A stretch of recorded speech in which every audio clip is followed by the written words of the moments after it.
Bonjour à tous, bienvenue dans 100% Sénat, l'émission qui vous emmène au cœur du travail parlementaire. Tout de suite, on vous propose de rejoindre l'hémicycle du Sénat pour la suite de l'examen du budget de la sécurité sociale. Hier, les sénateurs ont modifié le nouveau congé de naissance proposé par le gouvernement. On regarde. À l'article 42, j'ai une demande de prise de parole. Madame Sollogoub. Merci Madame la Présidente, Madame la Ministre. Alors ce n'est pas en mon nom que je m'exprime, mais au nom de notre collègue Jean-François Longeot qui ne pouvait pas être présent aujourd'hui. Il salue la création d'un congé supplémentaire de naissance, mais nous partage également ses inquiétudes concernant le transfert de recettes de 5,7 milliards d'euros en 2026 de la branche famille vers d'autres branches de la sécurité sociale, dont 1,4 milliard vers la branche maladie, qui a vocation à augmenter les années suivantes. Ce siphonnage budgétaire est une confiscation des moyens dédiés à la politique familiale. Il est d'autant plus inadmissible que depuis des années, la contribution des familles ne cesse d'augmenter, comme en attestent les multiples déplafonnements du barème des participations familiales depuis 2018. Ce sont les enfants d'aujourd'hui et de demain qui, une fois actifs, contribueront de manière largement disproportionnée à l'ensemble des branches de la sécurité sociale. Je vous remercie. Je vous remercie. L'amendement 711, Monsieur Hainaut. Ah, excusez-moi, Madame Rossignol.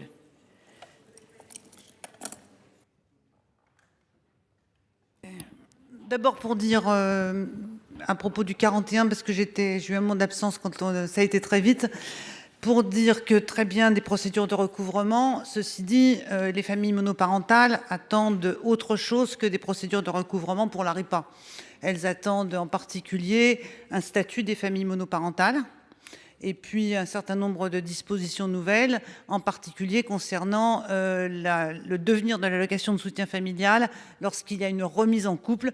Et je pense que le gouvernement devrait travailler sur une sortie de l'ASF qui serait étalée sur le temps. Moi, je suis pour ma part favorable à ce que l'ASF soit maintenue, même en cas de remise en couple, mais il faudrait au moins réfléchir sur une période transitoire avant la suspension de l'ASF en cas de remise en couple d'une mère monoparentale. Sur le congé de naissance, écoutez, c'est une bonne mesure, hein, disons-le très clairement. Le gouvernement l'avait annoncé. On est quand même en attente, on y reviendra peut-être tout à l'heure, des seuils et du niveau de cette prestation, étant bien entendu que pour qu'elle soit attractive, et en particulier pour les pères, puisque tant qu'on a un écart salarial entre les hommes et les femmes et que les salaires des hommes sont supérieurs à ceux des femmes, il est clair que le congé de naissance doit être un peu conçu en fonction des salaires des pères pour qu'il soit incitatif et que la perte de revenus ne soit pas importante, de façon à ce que les pères puissent prendre ce congé de naissance également. C'est une mesure qui à la fois est une mesure d'égalité entre les hommes et les femmes dans la fonction parentale, et c'est aussi une mesure dans l'intérêt de l'enfant. Je pense que c'est comme ça qu'il faut la concevoir. C'est une mesure qui permet d'utiliser ce temps pour la création du lien, pour que le lien ne soit pas que le lien entre la mère et l'enfant dans les 2 premiers mois de la vie, et qu'elle soit aussi un lien entre le père et l'enfant, qui est une condition pour une plus juste répartition de la charge mentale par la suite. Merci. Nous passons donc à l'amendement 711. Monsieur Hainaut, vous le présentez. Oui, Madame la Présidente, Madame la Ministre, c'est encore un amendement rédactionnel, notamment par rapport au Code de la Défense. Je vous remercie. Favorable. Je mets aux voix l'amendement 711 avec un double avis favorable. Qui vote pour? Qui vote contre? Il est adopté. Nous avons ensuite 2 amendements identiques, le 712 et le 1381. Monsieur Hainaut, pour le 712. Oui, alors, Madame la Présidente, Madame la Ministre, mes chers collègues, il s'agit d'étendre le congé supplémentaire de naissance dont on vient de parler aux agents stagiaires de l'État. Voilà la nature de cet amendement. Je vous remercie. Je vous remercie, Madame la Ministre. Oui, c'est un amendement quasiment rédactionnel, avis favorable. Je vous remercie. Je mets donc aux voix les amendements 712 et 1381 avec un double avis favorable. Qui vote pour? Qui vote contre? Ils sont adoptés. Le 1838, Monsieur Hainaut. Oui, toujours un amendement rédactionnel, Madame la Présidente. Favorable. Je mets aux voix l'amendement 1838 avec un double avis favorable. Qui vote pour? Qui vote contre? Il est adopté. Nous avons maintenant deux amendements faisant l'objet d'une discussion commune. Le 1538 pour le défendre. Merci Madame la Présidente, Madame la Ministre, mes chers collègues. Je salue d'abord l'annoncé du congé supplémentaire de naissance, qui est un outil clé pour soutenir les jeunes parents et favoriser la natalité. Pourtant, son application reste floue. Les règles ne précisent pas clairement quand et comment il peut être pris. Une incertitude qui pourrait pénaliser les familles et compliquer leur organisation. Mon amendement apporte donc une réponse simple et concrète. Ce congé ne peut pas être fractionné, il doit être pris soit à la suite du congé de maternité, de paternité ou d'adoption, soit après une reprise de travail et toujours avant le 9e mois de l'enfant. Ces précisions sont indispensables parce qu'elles sécurisent les droits des parents, facilitent leur retour à l'emploi et s'inscrivent dans une politique de long terme au service de la natalité. C'est un choix crucial pour les familles, pour l'emploi et pour l'avenir de notre nation. Je vous remercie. Je vous remercie. Le 713, Monsieur Hainaut. Oui, Madame la Présidente, Madame la Ministre, il s'agit de faire en sorte que ce congé de naissance ne puisse pas être pris de façon non simultanée, d'abord par cohérence par rapport à l'esprit même de ce congé, et puis également par rapport à la complexité. Ce ne sont pas un congé qui doit être pris de manière fractionnée. Voilà le sens de cet amendement. Je vous remercie. Je vous remercie, Madame la Ministre. Oui, merci Madame la Présidente, Monsieur le rapporteur, Mesdames et Messieurs les sénateurs et sénatrices. Déjà, merci d'avoir souligné le progrès que représenterait demain la création d'un tel congé. Je sais que beaucoup de sénateurs et sénatrices avaient appelé de leur vœu une meilleure prise en compte de la question des congés parentaux, sur la question à la fois du champ de l'égalité, de la parentalité et des droits familiaux dans notre pays. Donc merci à vous aussi d'avoir permis et œuvré pour que ce congé puisse voir le jour. Sur les deux amendements, en effet, comme Monsieur le rapporteur l'a précisé, l'esprit même de la création du congé de naissance et de partir du point de vue aussi des questions d'égalité entre les deux parents dans la parentalité pour les 1000 premiers jours de la vie de l'enfant. C'est la raison pour laquelle on souhaite garder la possibilité que ce congé puisse être pris de manière simultanée par les deux parents s'ils le souhaitent. Il faut qu'il y ait cette souplesse nécessaire. On peut avoir la nécessité d'avoir les deux parents qui, dans le même temps, souhaitent s'arrêter pour être auprès de leur enfant. Ça peut être aussi un soutien du père envers la mère, notamment par rapport à toute la politique de santé publique qu'on déploie sur la question du postpartum, qui peut être absolument nécessaire que la mère soit soutenue et accompagnée. Donc on préserve la question de la simultanéité. C'est la raison pour laquelle on sera défavorable sur le premier amendement et favorable en revanche sur le second pour éviter un fractionnement qui serait trop grand et qui malheureusement risquerait d'être plus difficile ensuite à appréhender pour les familles dans leurs modalités d'organisation. L'objectif, c'est de garantir le plus de souplesse, le plus de liberté possible pour les deux parents et garantir bien que ce soit pour les deux parents, évidemment, que ce congé puisse être créé. Je vous remercie. Monsieur le rapporteur, je voulais recueillir votre avis sur le 1538. Favorable. Favorable. Donc le problème, c'est que celui-là... Donc je mets aux voix, je n'ai pas de demande de parole, je mets aux voix le 1538 avec un avis favorable. Ah, Madame Souiris.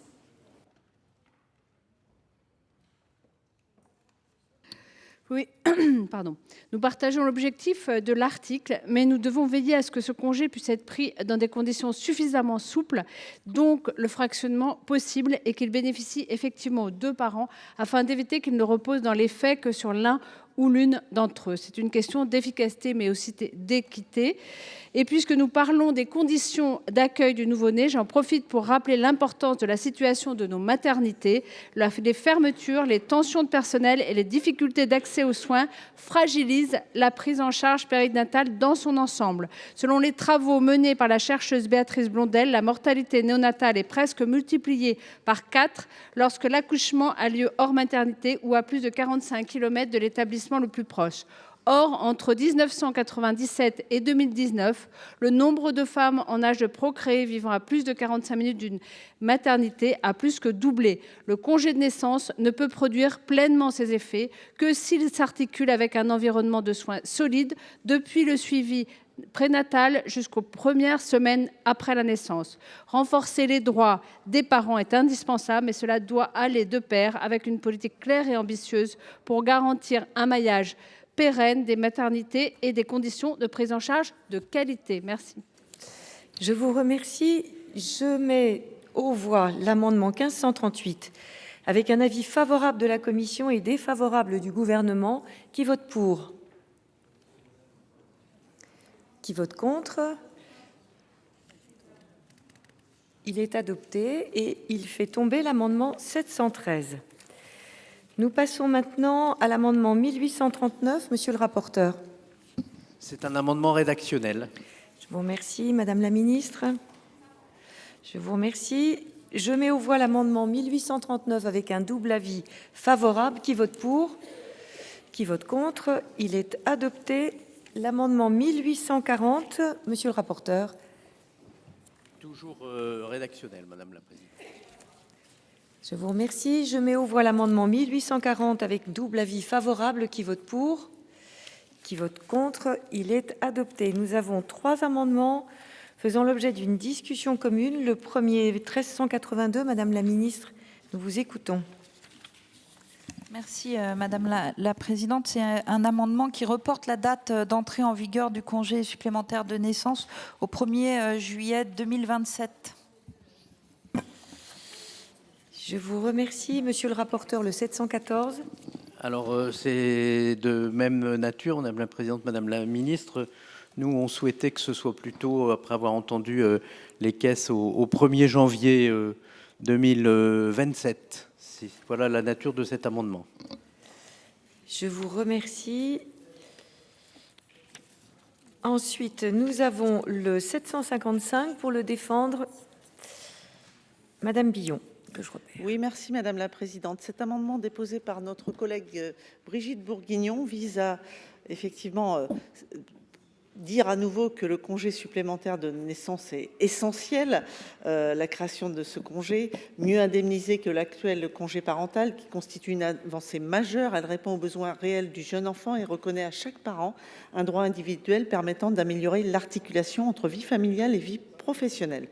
Dans un contexte de crise démographique, de fortes attentes des familles et de tensions persistantes sur les modes d'accueil de la petite enfance, ce nouveau droit ne peut être repoussé à 2027. Donc il entend en fait à le repousser du 1er janvier 2026 au 1er juillet 2026 afin de permettre un déploiement solide, lisible et conforme aux attentes des parents comme des professionnels. Je vous remercie. Je vous remercie. Monsieur le rapporteur, votre avis sur le 1382 ? Oui, alors par rapport à l'amendement du gouvernement, c'est défavorable. Notre amendement, c'est forcément favorable. Et puis par rapport à l'amendement exprimé par Madame Billon, c'est défavorable. Je vous remercie, Madame la Ministre. Sur les 2 amendements qui suivent le vôtre, le 714 et le 755. Merci Madame la Présidente. Alors je préfère le mien, mais j'ai un avis de sagesse et éventuellement dans la recherche de ce compromis sur le 714 et un avis de retrait plutôt pour un des 2 autres à la place, pour le dernier, pour le 755. Je vous remercie. Il y a des demandes de parole. Madame Poncet-Monge.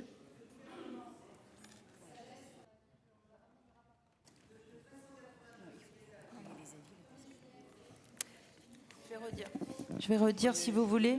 Le 1382, c'est au 1er juillet 2027. Le 714, 1er janvier 2027. Et le 755, c'est le 1er juillet 2026. Vraiment trop près, le 1er juillet 2026. On peut peut-être intervenir. Voilà, c'est bien.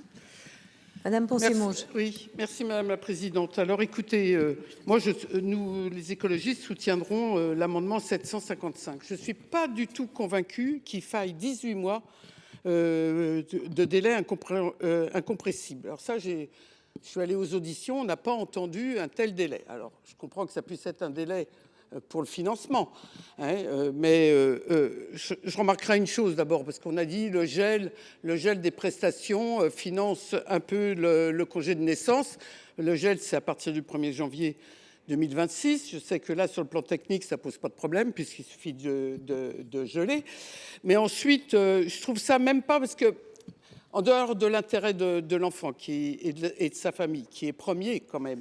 L'idée aussi, c'est d'avoir une moins grande pression sur les capacités d'accueil de... Je ne parle pas, hein, je dis les 1000 jours, je suis convaincue, etc.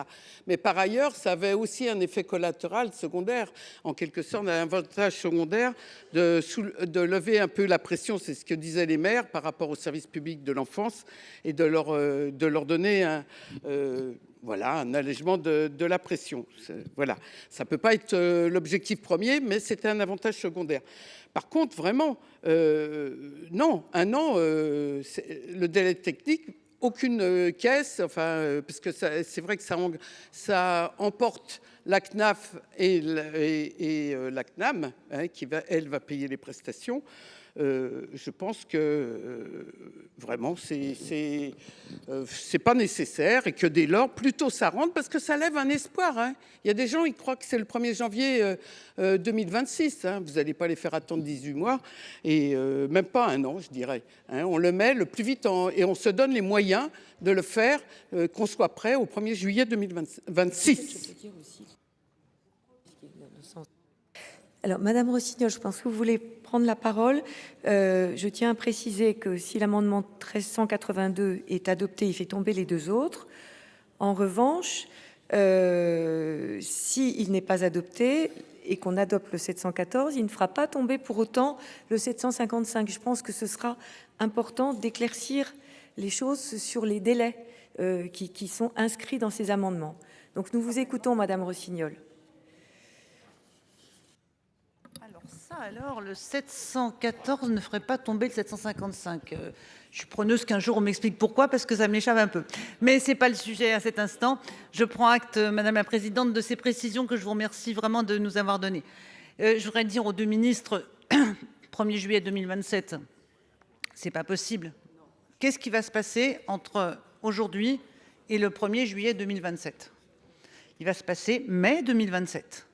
Mai 2027, c'est un nouveau gouvernement probablement qui viendra, si celui-là déjà reste jusqu'en mai 2027, et nous aurons probablement un projet de loi de finances rectificative dès juin 2027, après les législatives, et puis nous aurons probablement peut-être aussi un PLFSS rectificatif. Ça veut dire que ce que nous votons aujourd'hui est totalement soumis à l'aléa d'un revirement à la suite de l'élection présidentielle sur ce sujet et d'un nouveau gouvernement, d'une nouvelle majorité qui considérerait que s'il y a des économies à faire, il faut les faire, par exemple, sur le congé de naissance. Alors, je sais que quand une prestation est déjà installée, qu'elle a déjà été versée, il est beaucoup plus difficile de la supprimer que dans l'hypothèse où elle serait juste programmée et pas supprimée. Donc, pour notre part, nous voterons contre l'amendement 1382 et tous ceux qui sincèrement soutiennent ce congé de naissance devraient faire pareil. Ensuite, moi j'ai une préférence aussi pour le 755. Je pense que c'est possible pour les CAF de verser le congé de naissance. Et d'ailleurs, je ne sais pas, Brigitte Bourguignon n'est pas là, mais Mme Bourguignon a été ministre de la Santé, des Solidarités. Je pense qu'elle a dû avoir la tutelle des CAF à un moment donné. Donc je me dis que si elle propose un amendement prévoyant que les CAF peuvent verser dès le 1er juillet 2026, c'est qu'elle a vérifié en fonction de ses compétences et de son expertise. Madame la ministre, comme vous le souhaitez, il y a d'autres demandes de prise de parole. Peut-être vous voulez répondre après. Madame Billon. Oui, merci Madame la Présidente. Oui, alors forcément, j'ai présenté l'amendement de Brigitte Bourguignon, qui est totalement convaincue par son amendement que j'avais co-signé. J'ai entendu le rapporteur et la ministre, même si je reste persuadée que le 1er juillet 2026 reste une date importante. Je ne vais pas retirer l'amendement puisqu'elle n'est pas là. Je n'ai pas eu d'instruction, donc je vais laisser l'amendement et puis on verra avec le vote. Merci. Madame Sollogoub. Merci Madame la Présidente. Madame la Ministre, chers collègues, je suis navrée, je pense que je vais me faire huer parce que je vais porter une voix totalement discordante.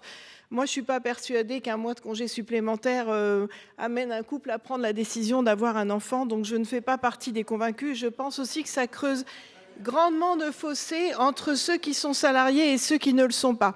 Malgré tout, nous sommes dans le PLFSS et je ne veux pas aller contre cette proposition qui est parfaitement cohérente quand on parle d'avoir une stratégie pour la natalité au moment où on parle des familles, mais dans la mesure où l'impact sera quand même fort pour notre économie et pour nos entreprises, je pense que le délai le plus lointain sera quand même le plus pertinent. Je vous remercie. Monsieur le rapporteur. Oui. Alors sur le congé de naissance lui-même, pour répondre, c'est quand même une demande répétée, ancienne, des associations familiales, et puis c'est aussi le fruit d'un rapport que nous avons mené ici au Sénat. Alors à Madame Rossignol, oui, bon, on peut espérer aussi dans la continuité du service public, malgré tout, ma chère collègue, mais la réponse et la date, ça ne veut pas dire que c'est une date qui est forcément la date finale. S'ils sont prêts avant, ils sont prêts avant, ils pourront tout à fait, la Caisse pourra tout à fait mettre en œuvre ce congé. Mais en revanche, il ne s'agit pas de fixer une date. Moi, je pense que dans les objectifs qu'on doit se fixer sur le plan public, il ne s'agit jamais de fixer des dates ou des objectifs qu'on ne peut pas tenir. Et dans les auditions, ils nous ont dit qu'ils ne pouvaient pas tenir la date de juillet 2026. C'est la raison pour laquelle on est arrivé dans une forme de compromis au 1er janvier 2027. Je vous remercie. Madame la ministre. Merci. Alors, redire, c'est les CPAM qui versent le congé et pas les CAF. Donc, ça met quand même un certain temps à être fait. Quand on met la date au 1er juillet 2027, bien entendu, l'idée, c'est de le faire au plus vite, puisqu'on est très engagé et très déterminé, parce qu'on pense quand même que pour certaines familles, et ça oblige pas, c'est pas une obligation, ce congé supplémentaire, c'est un choix de plus, c'est une liberté de plus. C'est vraiment attendu. Donc notre engagement, il y est d'y aller et d'y aller très vite. Et la date, c'est la date limite. Donc évidemment qu'on va tout faire pour que ce soit fait avant cette date limite. Et d'autre part, je voudrais mettre aussi dans le débat que les entreprises doivent s'adapter, doivent adapter leur logiciel, notamment de déclaration de l'arrêt. Enfin, c'est pas juste un travail administratif, hein, c'est aussi une organisation, notamment pour nos plus petites entreprises. Bon, je vais bien entendu procéder au vote, mais je voudrais que ce soit bien clair pour les uns et les autres. Le premier amendement ferait tomber les deux autres. S'il n'est pas adopté, le deuxième amendement indique donc le report de janvier 2026 à janvier 2027, c'est-à-dire qu'on passe à l'année suivante. S'il est adopté et que le suivant, le 755, est adopté, cela fera passer le délai de janvier 2026, non pas à janvier 2027 comme l'indique le 714, mais à juillet 2027, que tout le monde comprenne bien. Voilà. Donc, Madame Rossignol, vous pourrez prendre la parole sur le deuxième amendement si vous souhaitez. Je mets le premier amendement, le 1382, au vote avec un avis défavorable de la Commission et favorable du Gouvernement. Qui vote pour? Qui vote contre? Il n'est pas adopté. Le 714 avec un avis favorable de la Commission et de sagesse du Gouvernement. Qui vote pour? Qui vote contre? Il est adopté. Enfin, le 755 avec un double avis défavorable. Qui vote pour? Qui vote contre? Il n'est pas adopté. Je mets aux voix l'article 42. Qui vote pour? Ah, Madame Rossignol, excusez-moi.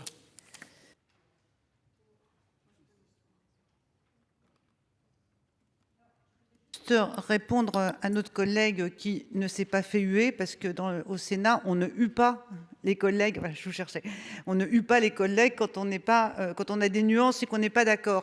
Juste peut-être quand même pour faire une précision, ce n'est pas cette mesure, le congé de naissance, n'est pas principalement un outil de politique démographique ou de politique nataliste. N'attendons pas de cette mesure ce qu'elle n'est pas.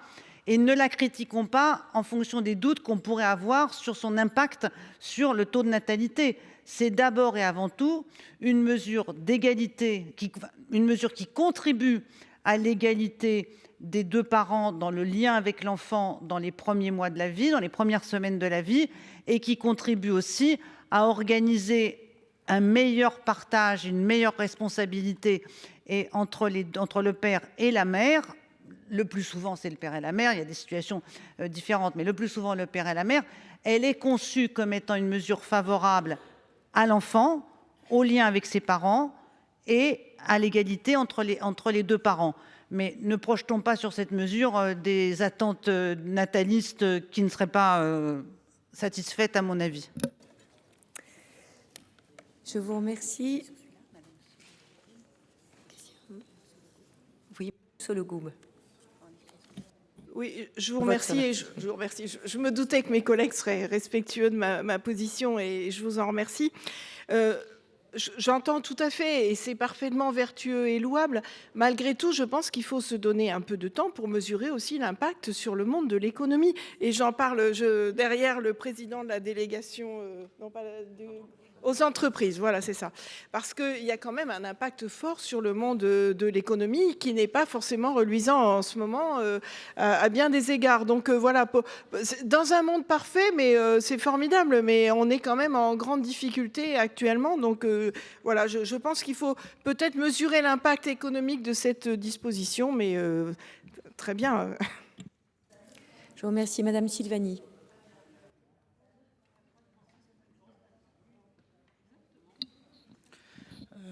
Je vais vous rejoindre, chers collègues, rien à voir avec, j'espère, rien à voir avec une politique de natalité quelconque. Enfin, on ne fait pas un enfant parce qu'on pense qu'on va avoir 2 mois de congé supplémentaires. Faut pas non plus déconner. Pardon. On est plus malin que ça, j'espère. Après, je trouve que la mesure, parce qu'elle est paritaire et égalitaire, elle est intéressante. C'est 2 mois, hein. C'est pas non plus, ils partent pas 3 ans, hein, non plus sur. Faut rester à la mesure de la proposition. C'est sur la base du volontariat. Je suis pas sûre que ça intéresse tous les couples. Et c'est important aussi je trouve, de valoriser cette possibilité-là. On va dire, je vais le dire tranquillement, sans être hué en retour. On se préoccupe suffisamment ici des entreprises. Et pour une fois, si on peut se préoccuper uniquement des parents, c'est une bonne chose. Le seul bémol que je mettrai à cette proposition, c'est ses modalités de financement. Hein, on se retrouve sur les modalités de financement après. Hein, parce que là, en revanche, la contrepartie n'est pas hyper intéressante, je trouve. Madame Romani. Merci Madame la Présidente. Je viens en appui à ce qu'a dit Madame Sollogoub. Je comprends parfaitement, c'est totalement louable. En étant maman de 3 enfants, je comprends. Je le dis. Mais est-ce que vous avez évoqué, monsieur le rapporteur, un rapport que vous avez fait sur le sujet? Est-ce que l'impact économique a été mesuré? Et je fais un clin d'œil à mon collègue Olivier Rietmann qui tient beaucoup à mesurer l'impact de nos décisions sur les entreprises, même si peut-être qu'on parle de trop des entreprises pour vous. Moi, à mon sens, je pense qu'il faut quand même y faire très attention parce qu'on est dans une économie qui est très fragile et qu'il ne faut pas aller rajouter une charge supplémentaire à l'entreprise. Encore une fois, ce n'est pas une histoire de parité, homme, femme, l'enfant, machin. Mais il y a des réalités quand même qui s'imposent. Est-ce que cette mesure a été... est-ce qu'on a mesuré l'impact financier, l'impact organisationnel dans les entreprises? Parce qu'en fonction du secteur, ça peut être quand même compliqué. On peut l'entendre sans se huer les uns les autres, mais on peut aussi entendre qu'en fonction des secteurs d'activité, ça puisse être compliqué, 2 mois en saisonnalité, dans des métiers peut-être plus masculins que d'autres. Je n'en sais rien, mais je me pose quand même cette question de l'impact sur la vie de nos entreprises qui me semble aussi légitime. Je vous remercie, Madame Canales.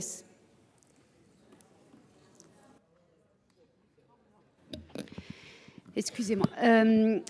Alors, sur ce congé, pour rentrer dans le débat sur l'égalité femmes-hommes et l'impact professionnel, si nous n'avions pas supprimé la possibilité de séquencer, au contraire, ça aurait permis l'égalité professionnelle, puisque l'un prenant le congé pendant que l'autre ne le prend pas, si c'est un choix et en toute liberté. Enfin, je veux le dire, on a des avis divergents, mais je voulais répondre à ma collègue Nadia Sollogoub, on peut aussi le voir comme une façon de pouvoir finalement, non pas amoindrir, mais favoriser le fait qu'en matière professionnelle, l'un pourra aller travailler s'il le souhaite. Mais ça, c'est avec l'amendement, le texte initial du gouvernement.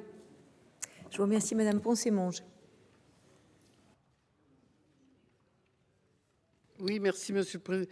Madame la Présidente, je crois que le coup a été, quand il était au 1er juillet, mais je laisserai monsieur le rapporteur répondre. Ce que je voudrais dire, c'est n'ayez pas peur, ne craignez rien. Le taux de recours va être progressif. Ça ne va pas être du jour au lendemain où on va le mettre. Les pères qui vont prendre, enfin les parents 1, parents 2, qui vont prendre chacun 2 mois. C'est pas comme ça que ça se passe. Le congé de paternité, ça s'est pas passé comme ça. Et d'ailleurs, combien de temps il a fallu? Il a fallu 18 mois, il a fallu 1 an pour mettre en place le congé paternité. Je me souviens pas d'un tel délai. Donc ça va être très très progressif. Aujourd'hui, on est à 70%, mais ça a commencé à 30, à 40. Donc on dirait que ça va être un choc pour les entreprises, puisque tout le monde va prendre toutes les familles vont prendre 4 mois. C'est pas ça. C'est pas ça qui va se passer. Et pardon, oui, parlez plus fort dans ce cas-là. Moi, ce que je voudrais dire, c'est qu'on se soucie de l'économie, mais moi, je veux dire, ça a un coût, que ça soit sur les femmes que ça repose, de façon avec des congés parentaux très très mal payés, donc très mal payés puisque forfaitaire, c'est la femme qui le prend et qui s'arrête 1 an, qui s'arrête 18 mois, etc. Donc ça aussi, ça coûte à l'économie, ça coûte à la parité, ça coûte à plein de choses, je veux dire. Donc là, on a une très belle réforme. Enfin, moi, je dirais qu'elle est même insuffisante parce que les congés de maternité, je pense, on n'est pas à la hauteur. Il y en a plein qui ont des congés supérieurs de maternité. Mais je veux dire, c'est une belle réforme. Faut pas... Même, je trouve, 1 an, enfin, ça va être incompréhensible parce qu'on fait toute une campagne d'affichage en quelque sorte et on va dire, ah mais non, c'est dans 1 an que ça va se passer parce que c'est un délai incompressible. Il va falloir conclure, chers collègues. De facto. Je vous remercie, Monsieur le Président Milon. Vous avez souhaité, Monsieur le Président Milon. Oui, Madame la Présidente. Je suis désolé, je vais peut-être aussi perturber un peu l'ambiance, mais il me semblait que les prises de parole sur l'article se faisaient avant les amendements et pas après le vote des amendements. Alors, si le règlement a changé, j'aimerais en être informé. Les explications de vote sur l'article. Voilà. Voilà. Donc, on va voter l'article 42. Qui vote pour? Qui vote contre? Il est adopté. Maintenant, après l'article 42, nous avons 2 amendements identiques, le 411 et le 779. Madame Lassarade, nous vous écoutons sur le 411. Merci Madame la Présidente. Aujourd'hui, la prise en charge du remboursement des soins dispensés aux nouveau-nés rencontre de nombreuses difficultés et confusions évitables. Tout d'abord, il est souvent difficile d'identifier le risque au titre duquel ces soins sont pris en charge. Certains actes relèvent du risque maternité, comme l'examen obligatoire de la première semaine, tandis que la plupart des autres sont pris en charge au titre du risque maladie. Ensuite, la prise en charge des soins varie selon la période de réalisation. Les règles actuelles prévoient une prise en charge à 100% par l'assurance maladie pour les hospitalisations ou passages aux urgences des nouveau-nés dans les 30 jours suivant la naissance. Cela inclut des actes tels que la réanimation néonatale, les gestes liés à un transfert ou des consultations motivées par une aggravation de l'état clinique. Ces actes sont toutefois facturés au titre du risque maladie. Or, pendant les 12 premiers jours, certains soins sont pris en charge par le numéro de sécurité sociale de la mère, puis sur celui du ou des parents auxquels l'enfant est rattaché. Tant que le nouveau-né n'a pas son numéro de sécurité sociale, l'assurance maladie bloque tout paiement. Or, la déclaration auprès de la CPAM peut prendre plusieurs jours, voire semaines, ce qui oblige le professionnel de santé à suivre la prise en charge, mobilisant un temps disproportionné et réduisant celui consacré aux soins. De plus, l'immatriculation intervient tardivement. Plus l'immatriculation intervient tardivement, plus le risque d'erreur augmente, car après 30 jours, les règles de droit commun s'appliquent et non plus la prise en charge à 100%. Dans la pratique, les CPAM appliquent souvent les règles à la date de réception des feuilles de soins et non à la date de réalisation des actes, entraînant de nombreux échanges entre professionnels, CPAM et patients. Face à cette complexité, il est proposé de simplifier et d'harmoniser les règles en prévoyant que tant que le nouveau-né est en maternité, la prise en charge de ces soins se fasse au titre du seul et unique risque Il faut maternité. conclure, chers collègues, il faut conclure. Voilà, c'est conclu. Je vous remercie. Le 779, Madame Le Houerou.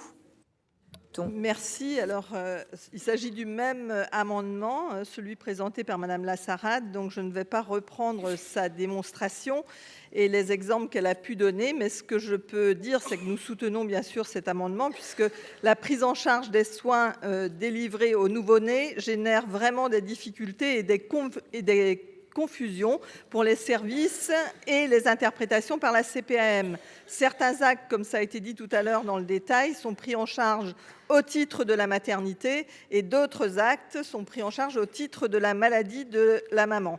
La participation de l'assuré au remboursement des frais peut varier du droit commun à une prise en charge à 100% par l'assuré sur l'assurance maladie obligatoire, comme par exemple les actes de réanimation. Tant que le nouveau-né ne dispose pas de son numéro d'immatriculation, l'assurance maladie suspend tout règlement, ce qui pose effectivement des problèmes. Donc, dans les faits, de nombreux CPAM appliquent des règles de remboursement en fonction de la date de réception des feuilles de soins et non de la date de réalisation des actes. Et ensuite, ça génère des erreurs et puis des réajustements qui n'ont pas de sens. Donc, ce que nous proposons également, c'est de clarifier les modalités de prise en charge des dépenses donc de santé des nouveau-nés. Tant que le nouveau-né est à la maternité, la prise en charge de ces soins se fait au titre du risque maternité. Et après la sortie du nouveau-né, le risque est pris sur l'assurance maladie. Je vous remercie. Monsieur le rapporteur, votre avis sur ces amendements identiques? Oui, Madame la Présidente, Madame la Ministre, en commission, on avait débattu de ces deux amendements et on avait émis un questionnement sur son applicabilité. Et après avoir pris renseignement auprès de celles et ceux qui ont à mettre en œuvre cet amendement, il nous a semblé que ça participait de la clarification entre, ça vient d'être exprimé, donc je ne reprends pas l'argumentation, entre le risque maladie et le risque maternité. Et donc, nous émettons un avis favorable sur les deux amendements. Je vous remercie, Madame la Ministre. Merci, Madame. Alors, votre amendement me semble satisfait. Je pense que ce que vous proposez créerait un numéro d'identification, ne créerait pas justement le numéro d'identification pour l'enfant. Et quand il faudrait lui faire les vaccins au bébé en ville, il y aurait une difficulté parce qu'on serait obligé de le rattacher à celui de la mère, ce qui n'est pas possible. Donc je vous propose, on va regarder plus précisément, mais pour nous, il nous semble satisfait. Donc c'est plutôt une demande et entraînerait des complications à cause de ce numéro d'identification, donc plutôt une demande de retrait. Je vous remercie, Madame Lassarade. Oui, juste pour préciser que les vaccins, on les commence à 2 mois, à moins qu'on fasse le BCG en maternité. Voilà, c'est pas... Vous maintenez votre amendement, donc. Donc, je mets aux voix les deux amendements, le 411 et le 779, avec un avis favorable de la commission et défavorable du gouvernement. Qui vote pour? Qui vote contre? Ils sont adoptés. Nous passons toujours après l'article 42 à l'amendement 1243, Monsieur Zurek. Merci Madame la Présidente. Mes chers collègues, le présent amendement vise à réserver le bénéfice des allocations familiales aux seuls foyers dont au moins l'un des parents est de nationalité française. On ne eut pas, mes chers collègues, vous l'avez dit. Il s'agit de recentrer la solidarité nationale sur les familles ayant un lien de nationalité avec la France en garantissant que les ressources de la branche famille de la sécurité sociale bénéficient prioritairement aux Français. Cet amendement permet également de maîtriser l'évolution des dépenses sociales et de répondre aux exigences de soutenabilité du financement de notre modèle social. Je vous remercie. Je vous remercie. L'avis de la commission, monsieur le rapporteur. Madame la présidente, madame la ministre, la politique familiale se fixe des objectifs qui sont indépendants de la nationalité de ses bénéficiaires. Hein, c'est de tradition et donc c'est un avis défavorable. Merci, madame la ministre.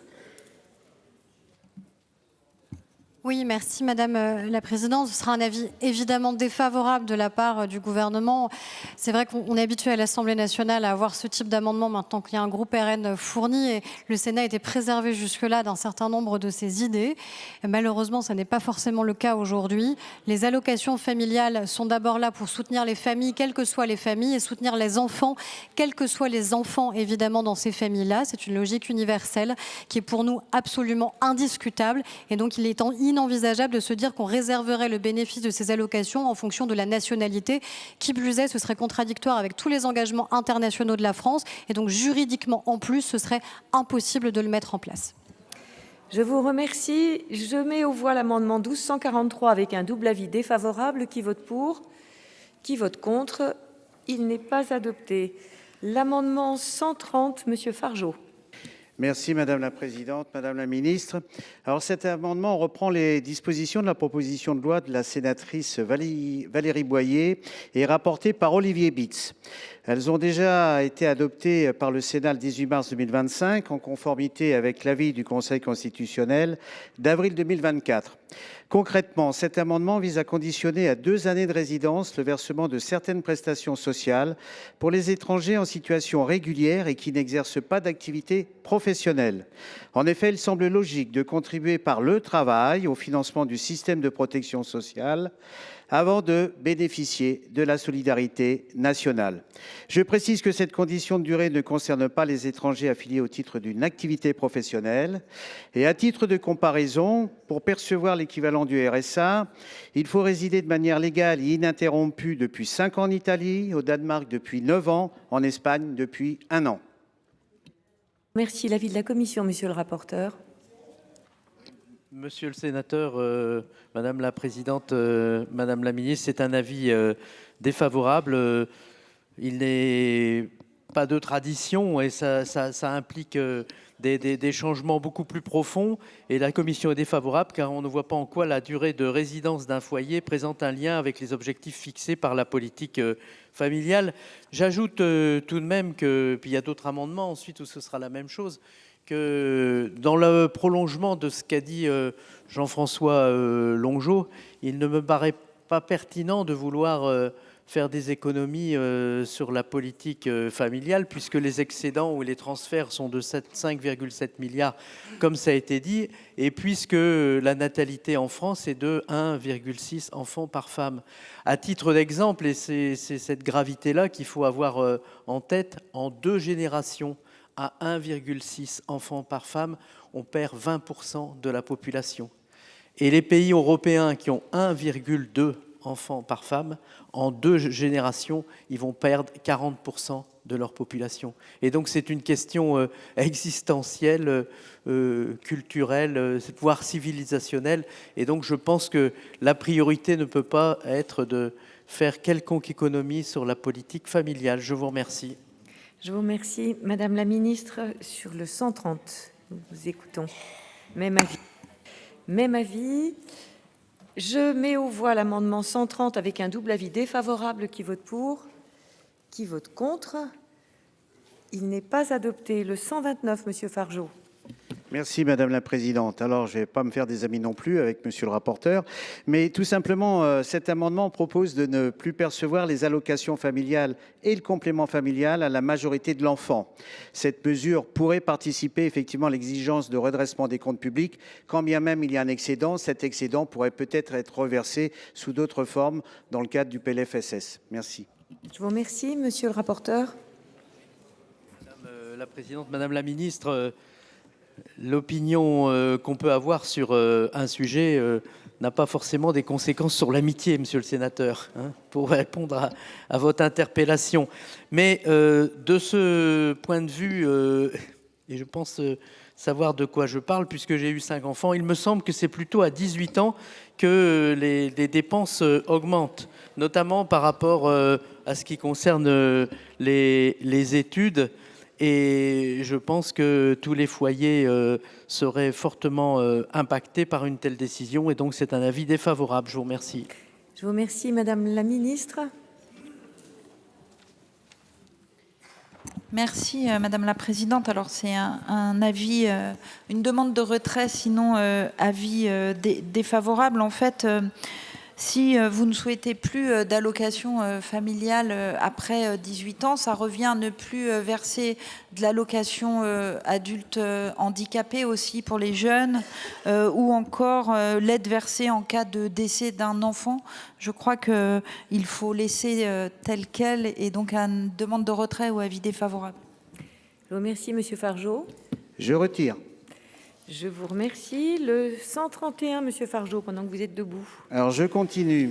Alors, cet amendement propose de limiter les allocations familiales à 3 enfants. Alors, cette mesure vise à rappeler la centralité des revenus issus du travail et cherche donc à ne pas soutenir l'agrandissement de familles ne disposant pas des ressources nécessaires pour subvenir à leurs besoins. En effet, si le dynamisme démographique est l'affaire d'un pays, on peut s'interroger sur le soutien systématique à l'agrandissement de familles qui n'ont pas les moyens de subvenir seules à leurs dépenses, sachant que 35% d'entre elles sont déjà sous le seuil de pauvreté. Il y a en effet une dissonance à proposer un soutien sans condition aux familles nombreuses pour soutenir la natalité, alors même que leur agrandissement génère de la précarité, voire de la pauvreté. Ce choix de vie ne doit pas être confondu avec un choix de société. Je vous remercie. S'il vous plaît. Je vous remercie. L'avis de la Commission, Monsieur le rapporteur. Oui, alors Madame la Présidente, Madame la Ministre, c'est bien évidemment un avis défavorable. Alors moi, je peux être favorable à titre personnel aux allocations familiales dès le premier enfant. Et ça, je crois qu'un jour ou un autre, on abordera cette question, mais ça a un impact sur le plan financier qu'il faut aborder de manière plus globale. Mais en tout état de cause, le principe même décidé par le Conseil national de la résistance, c'est d'aider les familles en fonction du nombre d'enfants et même de plutôt être dans la croissance de l'aide parce que il y avait aussi l'idée de favoriser les familles nombreuses et puis libre aux parents de choisir le nombre d'enfants dont qu'ils veulent avoir et qu'ils veulent éduquer et élever. Et donc, bien évidemment, à la fois sur le fond, mais aussi par rapport à l'amendement et aussi par rapport à la gravité du taux de natalité, je ne reviens pas sur ce que j'ai dit précédemment, et des excédents de la branche famille, c'est un avis défavorable. Je vous remercie. Je vous remercie, Madame la Ministre. Pour les mêmes raisons, je vous demande le retrait ou avis défavorable. Monsieur Fargeot. Je le retire malgré tout. Je vous remercie.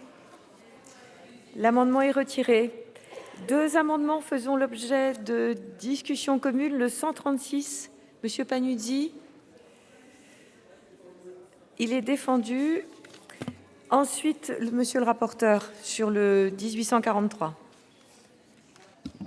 Alors, Madame la Présidente, Madame la Ministre, il a été évoqué le déplacement de l'augmentation des allocations familiales de 14 à 18 ans.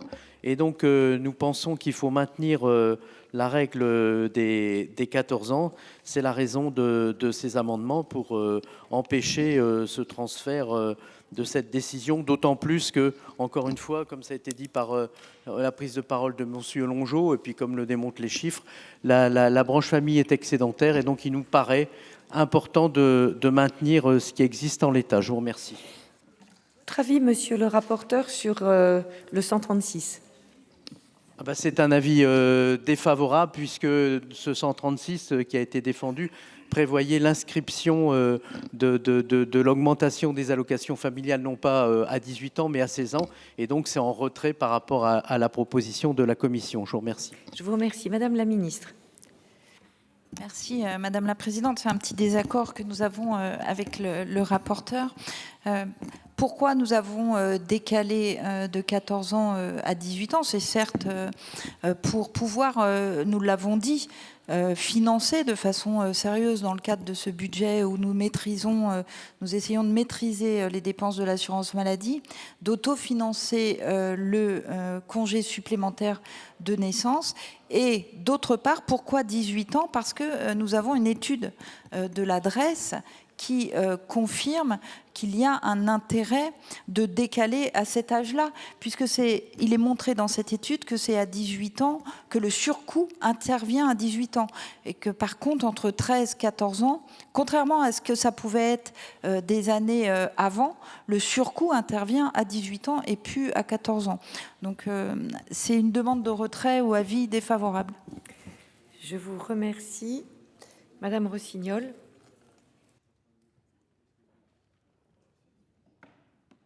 Merci Madame la Présidente. Pour dire que nous allons soutenir l'amendement du rapporteur qui propose de maintenir la majoration des allocations familiales à 14 ans. Dire à Madame la Ministre que non, c'est injuste, c'est indéfendable en fait ce que vous racontez. Ce n'est explicable que parce que Bercy, qui a la co-tutelle sur le PLFSS, débarque dans votre bureau et vous dit qu'il faut faire des économies sur la branche famille. Vous voulez un congé de naissance, alors vous le paierez avec d'autres allocations familiales. C'est ça la vraie vie. Et nous, Parlement, on n'est pas soumis à Bercy comme ça. Et on ne finance pas la politique familiale par la politique familiale quand une branche est excédentaire. Ce n'est pas possible. Et puis cette histoire, il est vrai qu'à 18 ans, le coût augmente de nouveau. Mais il augmente avant, dès l'entrée au collège.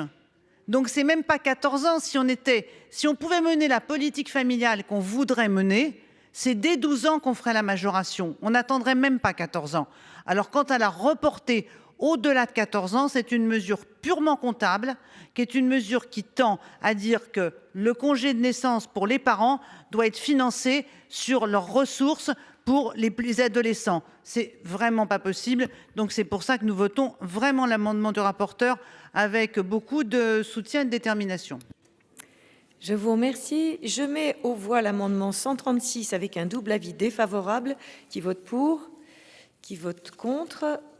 Il n'est pas adopté. Et l'amendement 1843 avec un avis favorable de la commission, défavorable du gouvernement. Qui vote pour? Qui vote contre? Il est adopté. Toujours après l'article 42, deux amendements identiques. Le 1379, nous vous écoutons, Madame la Ministre.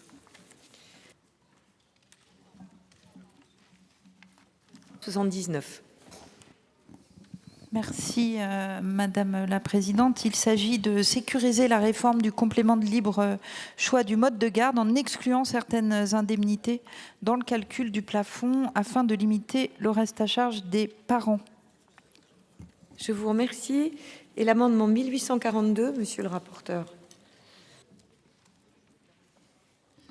Il s'agit dans cet amendement, Madame la Présidente, Madame la Ministre, de conditionner le versement de compléments de mode de garde à l'adhésion du service Page Emploi, parce que nous avons constaté, on a été alerté là-dessus, qu'il y a de plus en plus de défauts de paiement dont sont victimes les assistantes maternelles et donc tout doit être mis en œuvre pour les sécuriser. Je vous remercie. Bon, c'est pas grave. Bon, donc j'imagine deux avis favorables, Madame la Ministre, Monsieur le rapporteur. Donc je mets aux voix les deux amendements identiques, le 1379 et le 1842, avec un double avis favorable. Qui vote pour? Qui vote contre? Ils sont adoptés.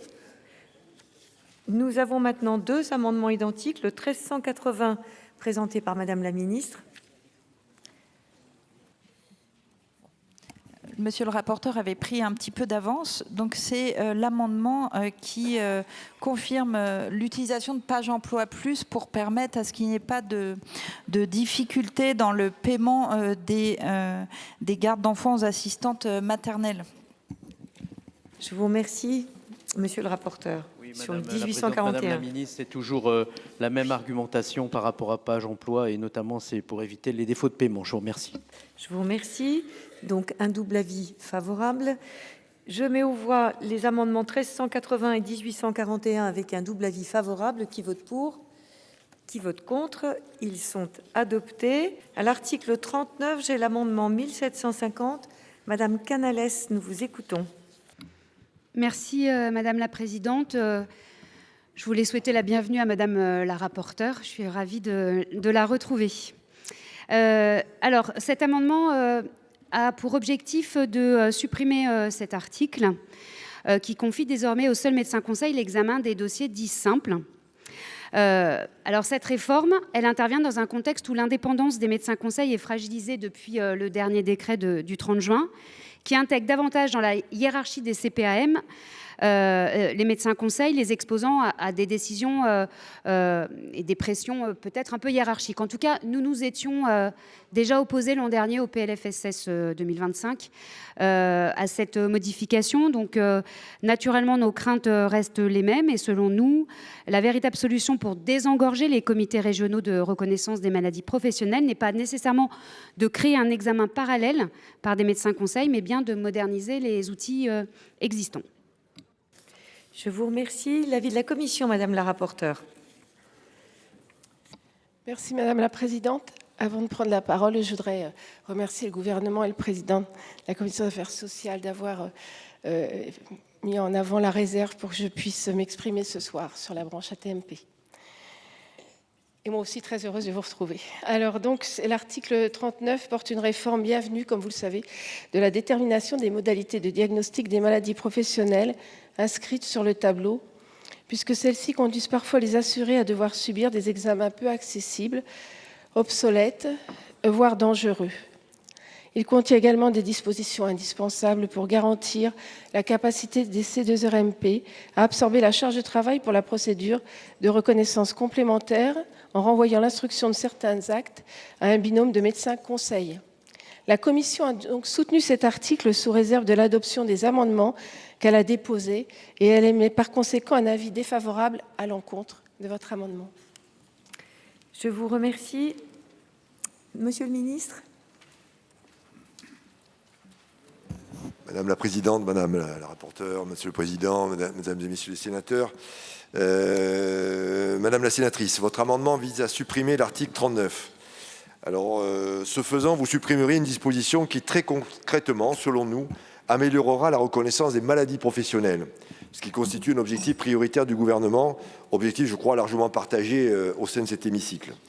Premièrement, la première partie de la mesure vise à corriger l'obsolescence des tableaux de maladies professionnelles qui intègrent pour certaines maladies des exigences tenant aux conditions de diagnostic. Je vous donne un exemple, une tendinopathie confirmée par IRM qui pose des difficultés de mise en œuvre, examen devenu obsolète par exemple, inadapté, voire contre-indiqué dans certains cas.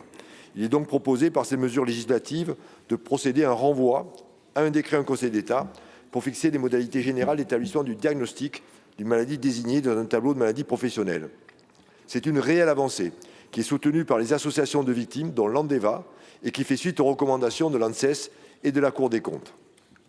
Le décret qui devra entrer en vigueur avant le 30 septembre 2026 aura vocation à préciser que les maladies professionnelles sont, lorsque cela s'avère nécessaire, diagnostiquées par des examens conformes aux données acquises de la science, au regard des recommandations de bonne pratique de la Haute Autorité de Santé.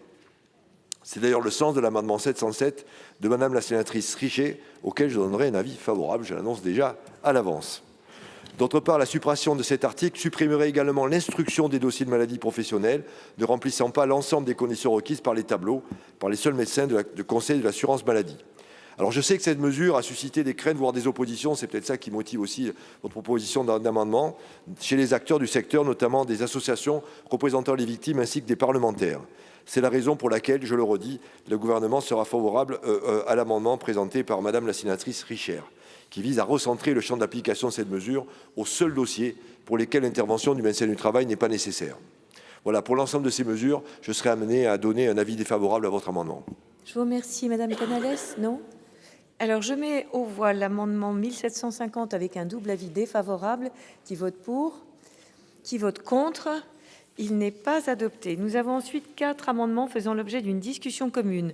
Le 987, Madame Poncet-Monge, nous vous écoutons. Merci Madame la Présidente. Alors, pour s'assurer que les victimes ayant droit ne soient pas privées de leurs droits et lutter contre la sous-déclaration des AT-MP, il nous faut respecter les recommandations du rapport de 2024, rapport nommé « Estimation du coût réel pour la branche maladie de la sous-déclaration des accidents du travail et des maladies professionnelles » de la commission instituée, je le rappelle, par l'article L. 176-2 du Code de la sécurité sociale. Quelle est cette recommandation ? Cet amendement, c'est transposer une recommandation du rapport, à savoir assurer l'objectivation des pathologies à travers les examens diagnostiques des tableaux de maladies professionnelles. Je vous remercie. Le 706, Madame la rapporteure. Merci Madame la Présidente. L'amendement 706 prévoit de soumettre à l'avis des partenaires sociaux représentatifs le décret en Conseil d'État qui serait chargé, en application du présent article, de déterminer les modalités générales d'établissement du diagnostic des maladies professionnelles inscrites sur les tableaux. Il convient en effet de s'assurer de la prise en considération de leur position dans la rédaction retenue. Celle-ci devra notamment traiter la question de l'information des employeurs et des assurés sur l'évolution des modalités de diagnostic qui constitue à ce stade un point d'inquiétude. La Commission réitère par là son attachement au caractère paritaire de la gouvernance de la branche. Je peux enchaîner peut-être sur l'amendement 707 qui vise quant à lui à mieux encadrer le décret en Conseil d'État en prévoyant que les modalités générales d'établissement du diagnostic des maladies professionnelles inscrites sur un tableau soient déterminées au regard des données acquises par la science. Je vous remercie. Le 950, Madame Poncet-Monge, nous vous écoutons.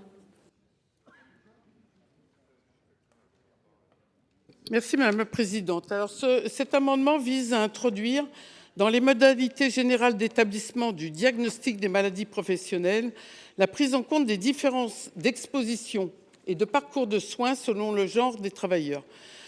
Selon la Cour des comptes, les corrélations entre les maladies professionnelles et le métier, l'âge et le sexe, devraient être étudiées de manière approfondie. La Cour dévoile en effet que la procédure actuelle par les tableaux ne permet pas de prendre correctement en compte les trajectoires professionnelles des femmes et amène ainsi plus systématiquement à un refus de reconnaissance de leur maladie professionnelle. Selon un rapport du Sénat, d'ailleurs, les risques professionnels restent sous-estimés et méconnus chez les femmes. Et même au sein de catégories socio-professionnelles identiques, exposées à des risques similaires, les femmes développent des maladies spécifiques qui doivent être correctement prises en compte. Selon une étude de l'INSERM, si le travail de nuit augmente les risques de contracter un cancer de la prostate ou colorectal, le risque de cancer du sein augmente de 26% en cas de travail de nuit chez les femmes non ménopausées. Donc ça touche par exemple les infirmières de nuit. Le présent amendement prend acte du fait que les femmes et les hommes ne sont pas exposés aux mêmes risques professionnels, que des risques similaires peuvent provoquer des pathologies spécifiques et que les tableaux actuels ne permettent pas de prendre en compte les trajectoires professionnelles, notamment hachées des femmes. Je vous remercie. Madame la rapporteure, nous vous écoutons sur le 987 et le 950. Donc la Commission a émis une demande de retrait sur l'amendement numéro 987, puisqu'il est globalement satisfait dans son intention par la rédaction actuelle de l'article 39. En effet, la rédaction actuelle prévoit, comme cet amendement, d'actualiser les modalités de diagnostic des maladies professionnelles inscrites sur les tableaux, mais renvoie à un décret en Conseil d'État leur définition et non au tableau directement. Compte tenu du délai nécessaire de l'actualisation des tableaux, la rédaction de l'article 39 semble plus opportune. Quant à l'amendement 950, pour avoir été rapporteur sur le rapport Santé des femmes, des maux invisibles, je sais qu'il est nécessaire de renforcer l'approche genrée pour la réflexion autour des maladies professionnelles. Cela concerne au premier chef la liste des pathologies reconnues sur les tableaux et les conditions d'exposition exigées. Pour autant, une telle approche n'a pas lieu d'être pour ce qui concerne les modalités générales d'établissement du diagnostic, qui ne sont que très rarement dépendantes du genre ou de la trajectoire professionnelle. Le décret en Conseil d'État devrait en effet se borner à renvoyer aux recommandations des autorités sanitaires et sociétés savantes en matière de diagnostic telle ou telle pathologie. Je vous remercie. Monsieur le ministre. Avis défavorable.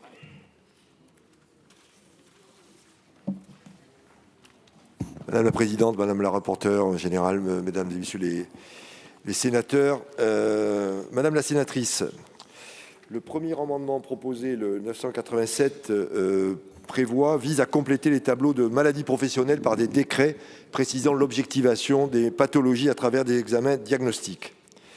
Je voudrais vous préciser que pour les maladies figurant dans un tableau de maladies professionnelles, l'article 39 du présent projet de loi vise à simplifier les conditions requises pour la reconnaissance d'origine professionnelle des pathologies. La mesure prévoit ainsi la fixation de modalités générales d'établissement du diagnostic d'une maladie par un décret en Conseil d'État. Ce décret rentrera en vigueur avant le 30 septembre 2026 et précisera que les maladies professionnelles sont, lorsque ça s'avère nécessaire, diagnostiquées par des examens conformes aux données acquises de la science. Cette formulation est une avancée pour les victimes de maladies professionnelles car elle permet l'adaptation des modalités de reconnaissance de ces pathologies aux progrès techniques et scientifiques à travers une actualisation des tableaux de maladies professionnelles comportant des dispositions obsolètes, ce que nous avons évoqué lors de la discussion précédente. Pour ces raisons, je vous invite à voter le moment venu cet article 39 et l'objet de votre amendement étant dès lors satisfait, je vous invite à le retirer ou à défaut j'y serai défavorable.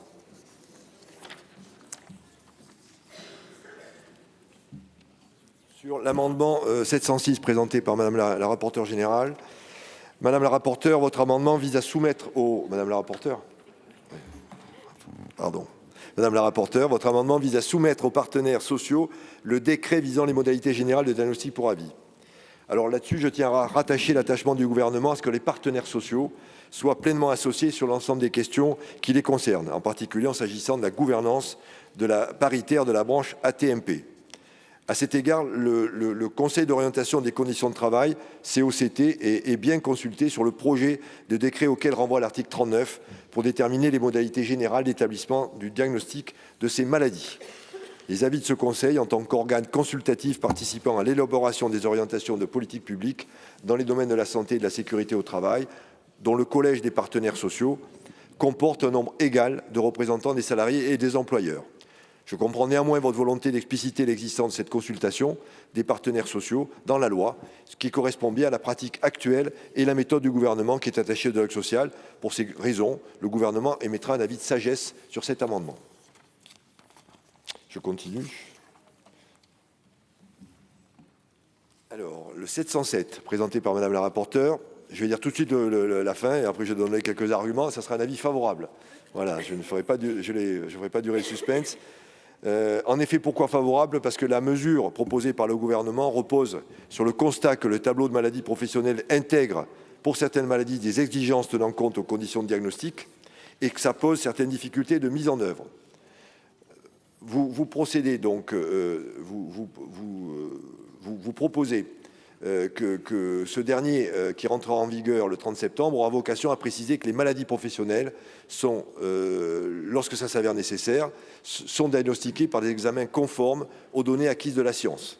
Cela permettra de garantir l'utilisation des examens pertinents vis-à-vis du diagnostic recherché. Votre amendement est donc parfaitement cohérent avec la démarche poursuivie par le gouvernement. Je suis donc prêt à donner la garantie inscrite au niveau de la loi que le décret sera élaboré au regard des connaissances scientifiques établies. Donc favorable à votre amendement. Le dernier amendement, Madame la sénatrice, ça sera un satisfait, donc proposition de rejet. En effet, il convient de rappeler que le ministère du Travail est très attaché à prendre des mesures visant à prévenir la santé et la sécurité des travailleurs en englobant les spécificités liées au genre. Ainsi, la réglementation du Code du travail permet de prévenir les atteintes à la santé des femmes par des approches genrées d'évaluation et de gestion des risques à l'échelle des entreprises. S'agissant de la prévention des risques professionnels, le plan santé au travail numéro 4 érige les troubles musculo-squelettiques et les risques psychosociaux comme risques prioritaires, de risques auxquels les femmes sont particulièrement exposées. S'agissant de la réparation des risques professionnels, les premières avancées sont à souligner, en particulier pour les femmes, avec la publication d'un tableau sur le cancer de l'ovaire en lien avec les expositions aux poussières d'amiante. En outre, à la demande de la Direction générale du travail, l'ANSES est engagée, dès lors que ce sera possible, à réaliser un focus consacré aux expositions professionnelles des femmes dans ses prochaines expertises. La mesure envisagée permettra donc d'assurer l'adaptation des modalités de reconnaissance des pathologies professionnelles en fonction du genre, car le renvoi à la Haute Autorité en santé et aux sociétés savantes garantit la prise en compte du sexe des patients. L'ajout de la mention proposée est donc inutile. C'est la raison pour laquelle votre amendement est déjà satisfait. Merci. Je vous remercie. Madame Poncet-Monge. Oui, merci Madame la Présidente. Alors écoutez, vous m'avez assez convaincu, Monsieur le Ministre, sur mon amendement 987, puisque vous m'avez donné des références, donc je veux bien le retirer. Par contre, le 950, je le maintiendrai, parce que vous voyez, quand même, c'est la CFDT, je crois, qui m'a interpellée, donc je pense, et quelqu'un qui, en l'occurrence, est très sur la TMP assez pointu, quoi. Donc j'ai eu l'impression que, certes, si l'intention était là, elle était insuffisamment remplie, ou si vous préférez, insuffisamment satisfaite. Alors je vais la maintenir, et puis ma foi, peut-être que l'organisation syndicale qui m'a interpellée se satisfera, elle, par contre, de votre réponse. Bien, je mets aux voix l'amendement 706 de la Commission, avec un avis favorable de la Commission et de sagesse du gouvernement. Qui vote pour? Qui vote contre? Il est adopté. Le 707 avec un double avis favorable. Qui vote pour? Qui vote contre? Il est adopté. Le 950 avec un avis défavorable de la Commission et demande de retrait du gouvernement. Qui vote pour? Qui vote contre? Il n'est pas adopté. 3 amendements qui font l'objet d'une discussion commune. Le 708 présenté par Madame la rapporteure. Merci Madame la Présidente. Les comités régionaux de reconnaissance des maladies professionnelles, obérés par leur démographie défavorable, ne sont plus en mesure de faire face à l'afflux des dossiers qui leur sont présentés. Les leviers réglementaires pour dégager des marges de manœuvre ayant tous été mobilisés, le législateur est tenu d'agir pour éviter une dégradation de la qualité des décisions ou un rehaussement des délais déjà dissuasifs. L'article 39 délègue donc à un binôme de médecins conseils l'instruction des dossiers de maladies professionnelles ne répondant pas à toutes les conditions des tableaux dits de l'alinéa 6. Face à l'inquiétude des partenaires sociaux, la Commission présente une approche pragmatique et proportionnée au risque. Elle propose de maintenir la compétence des CDRMP sur ces dossiers, sauf ceux ayant trait au délai de prise en charge, déjà souvent traités à la chaîne aujourd'hui parce qu'ils requièrent une expertise médicale moindre. Je vous remercie. Le 1063, Madame Poncet-Monge. Alors, ce présent article réforme les modalités d'examen des maladies professionnelles en disposant que dès lors que le malade ne remplit pas l'ensemble des conditions de reconnaissance du lien professionnel de sa maladie figurant dans un tableau, la victime est orientée vers des médecins conseils et non plus vers le comité régional de reconnaissance des maladies professionnelles. Bien, c'est présenté de façon assez transparente, je dirais, pour l'objectif, comme moyen de désengorger les C2RMP. Bien. Alors, désengorger, on peut être que d'accord. Cependant, si l'objectif affiché de réduction des délais est louable, cette réorganisation présente un risque, à notre sens, de dégradation du droit de réparation des assurés. En effet, les médecins conseils n'ont pas, contrairement aux 2 autres compétences qu'on exclut, les compétences scientifiques et les compétences d'un médecin du travail, la connaissance exacte, enfin fine, des conditions d'exposition en milieu professionnel. Cette carence pourrait entraîner une augmentation significative des décisions de rejet.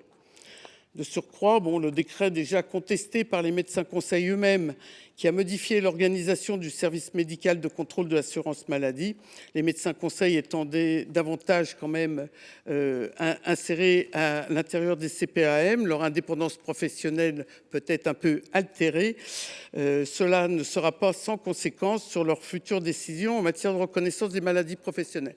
Et même si ce n'était pas le cas, moi je tiens vraiment à souligner le fait que c'était 3 compétences autour du lien justement entre la maladie professionnelle à reconnaître ou l'accident de travail en lien avec le travail. Là, on n'a plus que des médecins conseils, une seule compétence. Et ce qui est évacué quand même, c'est les deux qui étaient dépositaires du lien avec le travail. Il faut conclure. Je vous remercie. Madame Brulin, vous présentez le 12-21.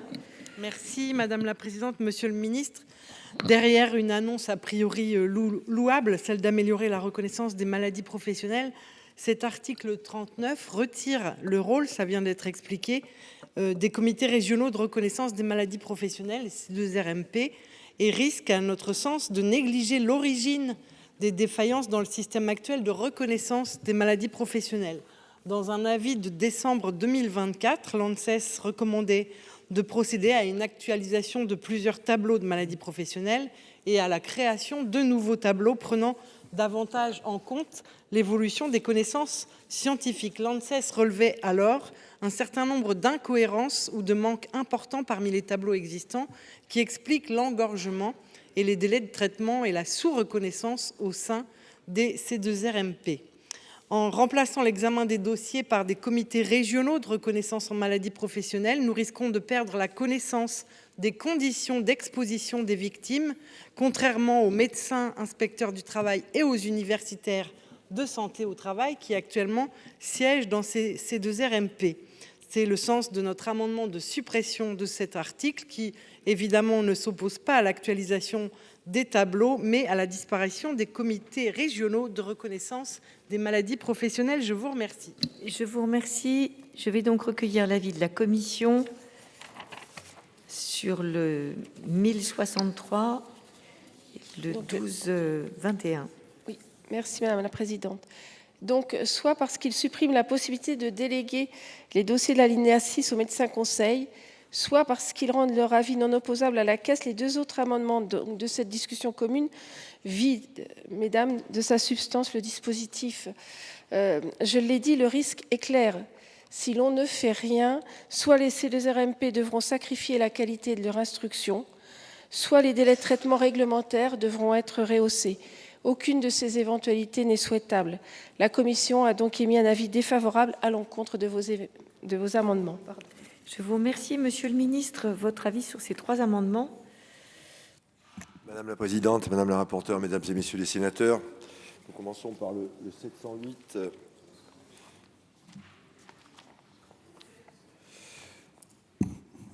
Comme vous l'avez rappelé, l'article 39 porte une mesure de simplification de la procédure d'instruction des demandes de reconnaissance de maladies professionnelles afin de remédier à l'engorgement des comités régionaux de reconnaissance des maladies professionnelles et de prendre en compte les tensions de la démographie médicale.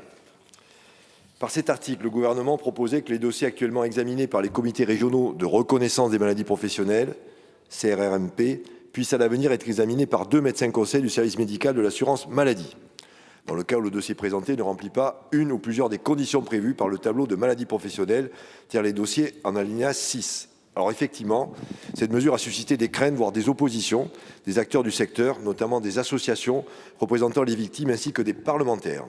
C'est plus particulièrement l'absence d'intervention directe du médecin du travail dans le processus d'avis qui a été regrettée. Votre amendement propose de restreindre le champ de l'examen par les seuls médecins conseils aux dossiers ne remplissant pas la seule condition du délai de prise en charge d'une pathologie, soit 44% des dossiers en alinéa 6. En fait, votre proposition rejoint les réflexions parallèles du gouvernement pour obtenir un compromis équilibré. Elle répond à l'objectif initial de la mesure de simplification de la procédure, tout en préservant l'avis du médecin du travail lorsque c'est nécessaire, ce qui était la demande des associations de victimes et d'un grand nombre de parlementaires. Pour ces raisons, à la fois je vous remercie pour vos propositions et j'ai mis un avis favorable à votre amendement. Pour les deux autres amendements, comme vous, j'estime que ces deux amendements reviennent en profondeur sur les avancées faites et donc je me rangerai à l'avis de la rapporteure et j'émettrai donc un avis défavorable aux deux autres amendements. Je vous remercie. Madame, je vous donne la parole. Madame Gréaume. Monsieur le ministre, comment voter un texte qui pour moi est incomplet? Parce que, comme je l'ai dit tout à l'heure, il reporte l'essentiel des détails dans des décrets, donc des textes qui ne seront pas débattus. Je comprends que vous disiez tout à l'heure qu'il y avait des personnes qui n'étaient pas d'accord sur ce texte. En effet, moi je vous dis, les modalités d'établissement du diagnostic ou pour fixer les conditions du recueil de l'avis des médecins conseils, dont leur avis s'impose à la caisse, ça sera fixé par décret, si j'ai bien compris. Des médecins conseils qui, je le rappelle, travaillent pour la CPAM. Chers collègues, vous ne croyez pas qu'il n'y a pas un petit conflit quelque part? Supposition. Ces médecins conseils, s'ils doivent protéger les finances de la sécurité sociale, ça sera où? Où ils se mettront? À protéger les finances de la sécurité sociale ou l'objectif de protéger les victimes? C'est là le gros problème de ce texte. Pour être plus clair, demain, dans les conditions d'indemnisation des maladies professionnelles, pourrait par exemple être durci au détriment des travailleuses, des travailleurs, ou encore renforcer les pouvoirs des médecins conseils dans la procédure de reconnaissance. C'est ça le risque qu'on a. Alors, monsieur le ministre, pour être clair, reconnaissez que cet article n'est pas complètement fini. Il n'est pas fini dans les détails. Pouvez-vous nous assurer que ce n'est pas possible? Qu'est-ce que je viens de dire? Car dans mon département, il y a énormément de victimes de l'amiante. Et on se bat justement pour eux. Donc, monsieur le ministre, je vous demande des explications. Est-ce qu'il y a un risque demain ou pas sur ce que je viens de vous dire? Merci. Je vous remercie, Madame Poncet-Monge. Merci, Madame la Présidente. Alors, quand même, le problème quand même de cela, vous l'avez bien remarqué, Monsieur le Ministre, c'est que, bon, certes, est préservé le côté collégial, il y a 2 médecins conseils. Mais vous avez bien vu quand même que ce qui est, je le répète, ce qui n'existe plus, c'est l'approche pluridisciplinaire. Bien, c'est embouteillé, les délais ne sont pas possibles, bon, voilà. Mais ce que je veux dire, c'est pour la même raison que depuis des années, c'est le médecin du travail qui est évincé. D'abord, sur la visite d'embauche, moi j'ai connu la visite d'embauche par le médecin du travail, c'était plus le médecin du travail, c'était une infirmière. Après, c'était une visite annuelle, ça n'existe plus, c'était tous les 2 ans. Après, ça a été tous les 2 ans seulement pour les postes spécifiques. Dans ce projet, on a au bout d'un mois d'arrêt ou après un congé de maternité, on ne repasse pas par la médecine du travail, toujours pareil, il n'y en a pas assez. Et il n'y en a pas assez, et du coup, vous vous rendez compte, il y a des gens qui prolongent leur arrêt pour attendre qu'un médecin du travail puisse les voir. Chose qui me paraît tout à fait un peu fantasmée. Mais toujours est-il, de réforme en réforme, le Code du travail se vide de la médecine du travail. C'est ça que je vois, c'est-à-dire de la place du médecin, je le redis, qui ne juge pas un état clinique simplement en soi, qui le juge en relation avec un poste de travail.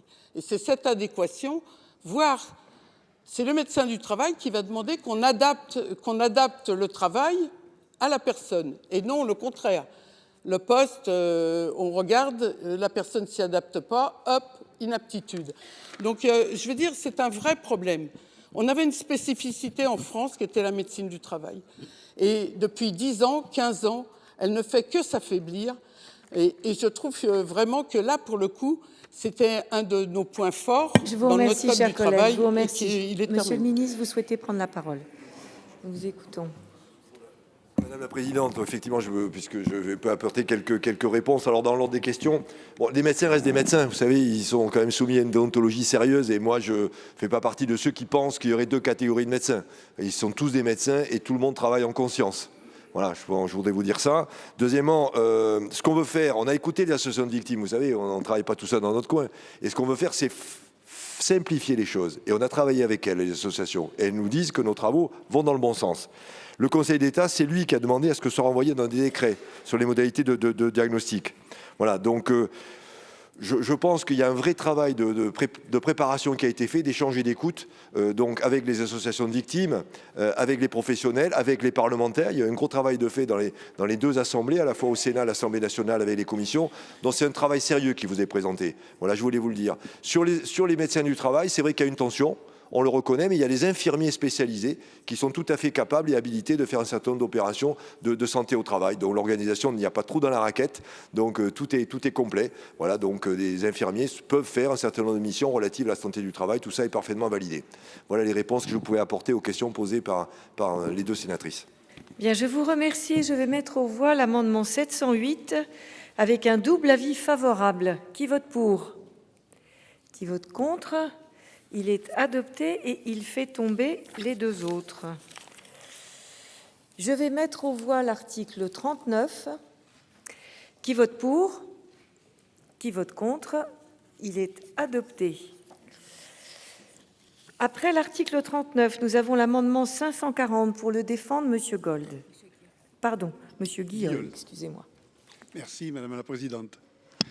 Cet amendement, déjà adopté à plusieurs reprises par le Sénat, propose de confier au Fonds d'investissement pour la prévention et l'usure professionnelle, le FIPU, la mission de mener des actions de prévention contre l'exposition aux agents chimiques dangereux. Lors du remplacement du compte personnel de prévention de la pénibilité par le compte professionnel de prévention, 4 facteurs de risque ont été supprimés. Les 3 risques ergonomiques, port de charges lourdes, posture pénible et vibrations mécaniques, ainsi que des agents chimiques dangereux, incluant des poussières et des fumées. Le FIPU créé par le PLFSS rectificatif de 2023 se concentre aujourd'hui sur la prévention de l'usure liée aux 3 facteurs ergonomiques. En revanche, le dernier facteur exclu en 2017, l'exposition aux agents chimiques dangereux, reste hors du champ d'action de fond. Or, cette exposition est à l'origine de nombreuses pathologies graves, comme certains cancers, maladies respiratoires ou troubles neurologiques. Il est donc essentiel de renforcer la prévention dans ce domaine. Je vous remercie. L'avis de la Commission, Madame la rapporteure. Merci Madame la Présidente. Depuis la réforme du compte professionnel de prévention, comme vous l'avez dit, celui-ci n'est plus alimenté en cas d'exposition d'un salarié à des agents chimiques dangereux, dont les fumées et les poussières. La même réforme avait également prévu l'exclusion des facteurs ergonomiques du C2P, mais la réforme des retraites de 2023 est venue créer le fonds d'investissement pour la prévention de l'usure professionnelle afin de financer les actions de sensibilisation, de prévention ou de formation à l'intention des salariés exposés à ces risques. La Commission avait donc soutenu à l'institution du FIPU un amendement visant à inclure les agents chimiques dangereux dans le champ de celui-ci. Cet amendement avait été adopté par le Sénat, mais n'avait pas été maintenu dans la suite de la navette.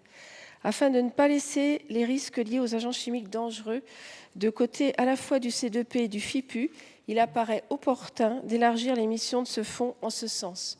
Cela permettra d'accompagner les employeurs dans la définition d'actions de prévention pour les salariés concernés. Je le répète, et déjà les années précédentes, pour les risques professionnels, la prévention doit devenir la priorité absolue. Je vous invite donc, mes chers collègues, à adopter cet amendement auquel la Commission a réservé un avis favorable. Voilà pour cette séance d'examen du budget de la sécurité sociale. Vous retrouvez toutes les dernières mesures votées par les sénateurs sur notre site internet. Et je vous donne rendez-vous tout à l'heure à 17h. Public Sénat sera en direct pour vous faire vivre les débats sur la suspension de la réforme des retraites de 2023. La majorité sénatoriale de droite et du centre veut revenir sur cette concession du gouvernement au Parti socialiste. Nous serons donc en direct à partir de 17h. Très bonne journée sur les chaînes parlementaires.